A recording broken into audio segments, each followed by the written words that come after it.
بسم اللہ الرحمن الرحیم ان الحمد للہ والصلاة والسلام علی من لا نبی بعد اما بعد۔ عقیدہ ختم نبوت کے بارے میں حدیث نمبر 136 بیان کی جا رہی ہے۔ راوی اس کے حضرت انس رضی اللہ تعالیٰ عنہ ہیں۔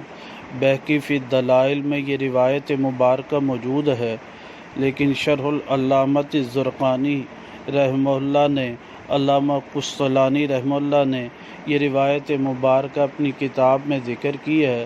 آپ علیہ الصلاۃ والسلام کے معراج کے واقعہ کی خصوصیات کو ذکر کیا، اور اس میں ذکر کیا کہ جبرائیل علیہ الصلاۃ والسلام کے ساتھ جب آپ علیہ الصلاۃ والسلام براق سواری پر بیٹھے تھے تو وہاں پر ایک جماعت پر گزر ہوا، تو انہوں نے آپ پر سلام کیا اور کہا، انہوں نے السلام علیک یا اول، السلام علیک یا آخر، السلام علیک یا حاشر جو ہے جن سے ملاقات ہوئی، کہتے ہیں یہ انہوں نے الفاظ کہے آپ علیہ الصلاۃ والسلام کو۔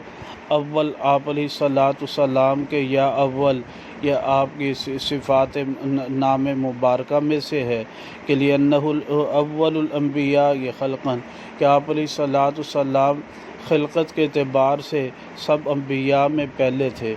اور پھر آپ کو کہا کہ السلام علیک یا آخر، کہ آپ آخری ہیں، کیوں؟ لِأَنَّهُ آخر الانبیاء بعثاً، کہ آپ بعثت کے اعتبار سے آخری تھے۔ پھر آپ علیہ الصلاۃ والسلام کو الفاظ کے ساتھ سلام کیا گیا، السلام علیک یا حاشر۔ حاشر اس وجہ سے کہا گیا لِأَنَّهُ يُحْشَرُ النَّاسُ عَلَىٰ قَدَمَيْهِ، کہ تمام لوگوں کو آپ کے قدموں پر جمع کیا جائے گا۔ قیامت کے دن جو ہے ساری امتیں آپ کے قدموں پر ہی جمع ہوں گے۔